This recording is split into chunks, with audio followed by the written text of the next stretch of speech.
Hello, నేను మీ CS రావు. మే 13వ తారీఖున vote వేసినటువంటి ఓటర్ దగ్గరికి వెళ్ళి ఏపీ కనెక్ట్ అనేటువంటి సంస్థ వాళ్ళతో ఇంటరాక్ట్ అయిన తర్వాత ఎక్స్క్లూజివ్ రిపోర్టు ఇచ్చింది. అది మీ ముందుంచేటువంటి ప్రయత్నం చేస్తాను. అసెంబ్లీ నియోజకవర్గాలు అలాగే లోక్సభ నియోజకవర్గాల్లో ఏ పార్టీ గెలిచేటువంటి అవకాశం ఉంది, గెలవబోతుంది అనేది రిపోర్ట్ ఇచ్చింది. దాన్ని ఒకసారి పరిశీలిద్దాం. సో శ్రీకాకుళం జిల్లాలో మొత్తం 10 అసెంబ్లీ సెగ్మెంట్స్ ఉన్నాయి. దాంట్లో ఇచ్చాపురం, టెక్కలి, పాతపట్నం, శ్రీకాకుళం, ఆమదాల వలస, నర్సన్నపేట, రాజం, పాలకొండ ఈ 8 కూటమి గెలవబోతుంది. తెలుగుదేశం పార్టీ కూటమి. వైఎస్ఆర్ కాంగ్రెస్ పార్టీ కేవలం పలాస, హెచ్ఆర్లో మాత్రమే గెలవబోతుంది శ్రీకాకుళం జిల్లాలో. ఇక విజయనగరంలో 9 ఉన్నాయి. 9లో బొబ్బలి, నెల్లిమర్ల, విజయనగరం, శృంగవరపుకోట తెలుగుదేశం పార్టీ కూటమి గెలవబోతుంది. కురుపాం, పార్వతీపురం, సాలూరు, చీపురుపల్లి, గజపతి నగరం 5 చోట్ల వైఎస్ఆర్ కాంగ్రెస్ పార్టీ గెలవబోతోంది.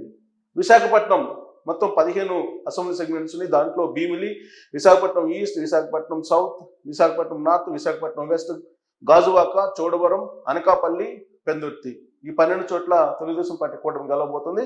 మాడుగుల, అరకు వ్యాలీ, పాడేరు ఈ 3 చోట్ల మాత్రమే వైఎస్ఆర్ కాంగ్రెస్ పార్టీ గెలవబోతోంది.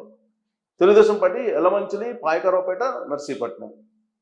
ఇక ఈస్ట్ గోదావరిలో మొత్తం 19 ఉన్నాయి. ఆ 19లో Prathipadu, Pithapuram, Kakinada rural, Peddapuram, Kakinada city, Ramachandrapuram, Mummidivaram, Amalapuram, Razole, P Gannavaram, Kothapeta, Mandapeta, Rajanagaram, Rajahmundry city, Rajahmundry rural, Jaggampeta ఇవి తెలుగుదేశం పార్టీ 16 గెలవబోతోంది.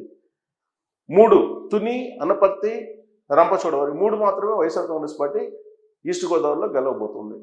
ఇక వెస్ట్ గోదావరిలో మొత్తం 15 అసెంబ్లీ సెగ్మెంట్స్ ఉంటే కోవూరు, నిడదవోలు, ఆచంట, పాలకొల్లు, నర్సాపురం, భీమవరం, ఉండి, తణుకు, తాడేపల్లిగూడెం, ఉంగుటూరు, దెందులూరు, ఏలూరు, గోపాలపురం, చింతలపూడి 14 చోట్ల తెలుగుదేశం పార్టీ కూటమి గెలవబోతోంది. పోలవరం ఒక్కటి మాత్రం వైఎస్ఆర్ కాంగ్రెస్ పార్టీ వెస్ట్ గోదావరిలో గెలవబోతోంది. ఇక కృష్ణా జిల్లాలో మొత్తం 15 అసెంబ్లీ సెగ్మెంట్స్ ఉంటే Nuzvid, Gannavaram, Gudivada, Kaikaluru, Pedana, Machilipatnam, Avanigadda, Pamarru, Penamaluru, Vijayawada west, Vijayawada central, Vijayawada east, Mylavaram, Nandigama, Jaggayyapeta ఈ 14 చోట్ల తెలుగుదేశం పార్టీ కూటమి గెలవబోతుంది. తిరువూరు ఒక్కటి మాత్రమే వైఎస్ఆర్ కాంగ్రెస్ పార్టీ గెలిచేటువంటి అవకాశం ఉంది అనేది ఎగ్జిట్ పోల్స్ ఓటర్లు కలిసిన తర్వాత ఏపీ కనెక్ట్ ఇచ్చినటువంటి రిపోర్ట్ అది. ఇక గుంటూరులో మొత్తం 17 అసెంబ్లీ స్థానాలు ఉన్నాయి. పెదకూరపాడు, తాడికొండ, మంగళగిరి, కొన్నూరు, వేమూరు, రేపల్లె, తెనాలి, ప్రతిపాడు, గుంటూరు వెస్ట్, గుంటూరు ఈస్ట్, చిలుకలూరుపేట, సత్తెనపల్లి, వినుకొండ, గురిజాల, మాచర్ల మొత్తం 15 చోట్ల తెలుగుదేశం పార్టీ కూటమి గెలవబోతుంది. కేవలం 2 నరసరావుపేట, బాపట్ల ఈ 2 చోట్ల మాత్రం వైఎస్ఆర్ కాంగ్రెస్ పార్టీ గెలవబోతోంది. ఇక ప్రకాశం జిల్లాలో మొత్తం 12 అసెంబ్లీ సెగ్మెంట్స్ ఉన్నాయి. దాంట్లో పర్చూరు, అద్దంకి, చీరాల, సంతనూతలపాడు, ఒంగోలు, కందుకూరు, కొండేపి, మార్కాపురం, గిద్దలూరు, కనిగిరి 10 చోట్ల తెలుగుదేశం పార్టీ కూటమి గెలవబోతుంది. ఎర్రగొండపాలెం, దర్శి, మార్కాపురం వైఎస్ఆర్ కాంగ్రెస్ పార్టీ 3 చోట్ల గెలవబోతుంది అని చెప్పి ఒక రిపోర్ట్ ఇవ్వడం జరిగింది ఏపీ కనెక్ట్. నెల్లూరులో మొత్తం 10 అసెంబ్లీ సెగ్మెంట్స్ ఉన్నాయి. దాంట్లో కావలి, ఆత్మకూరు, కొవ్వూరు, నెల్లూరు సిటీ, నెల్లూరు రూరల్, సర్వేపల్లి, గూడూరు, సూళ్లూరుపేట, ఉదయగిరి ఈ 8 చోట్ల తెలుగుదేశం పార్టీ కూటమి గెలవబోతుంది. కావలి, వెంకటగిరి 2 మాత్రమే వైఎస్ఆర్ కాంగ్రెస్ పార్టీ గెలవబోతుంది.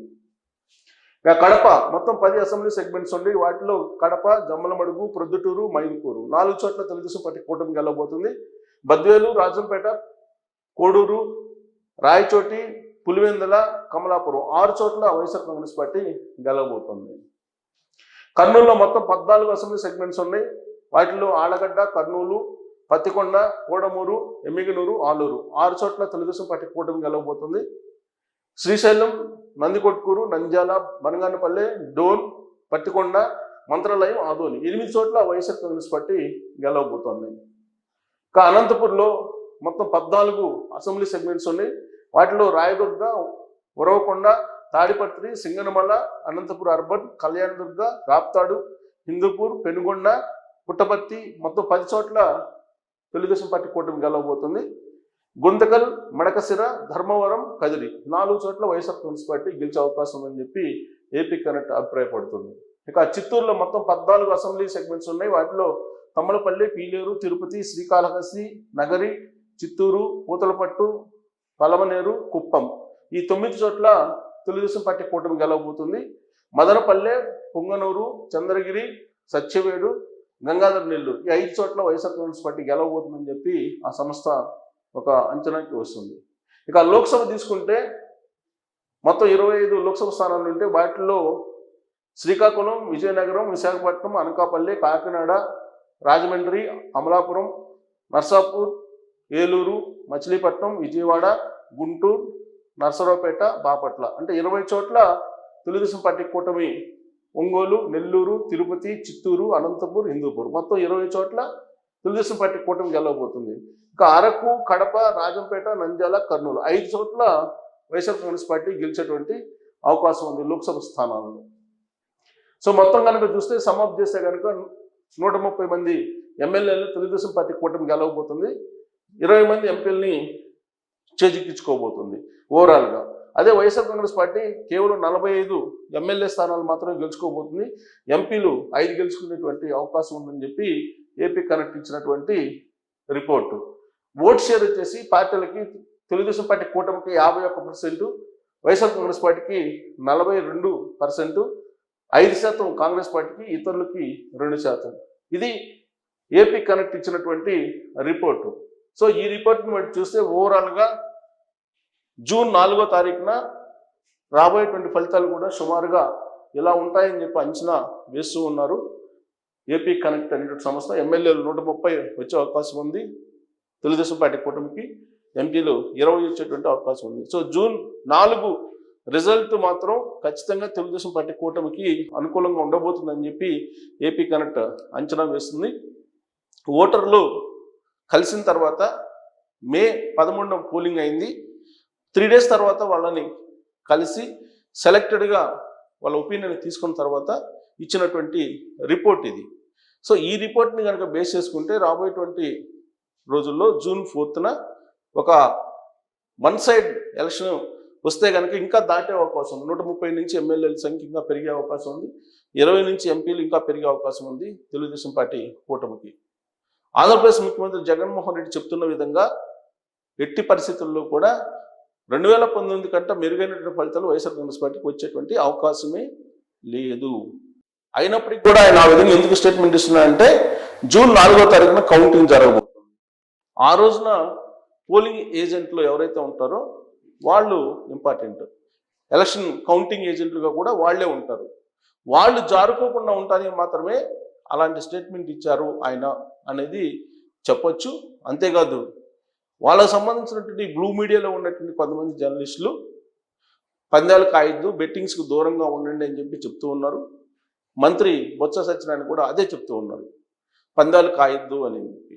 అంతేకాదు సో రాబోయేటువంటి రోజుల్లో ప్రభుత్వం మారబోతుంది అనేటువంటి సంకేతాలు వాళ్ళ దగ్గర ఉన్నాయి. కాబట్టే ఆంధ్రప్రదేశ్ సచివాలయంలో ఉండేటువంటి ఫైళ్ళు కానీ లేదా ఈ ఆఫీస్ కానీ షట్ డౌన్ చేయటం ఇవన్నీ కూడా చూస్తూ ఉన్నాం.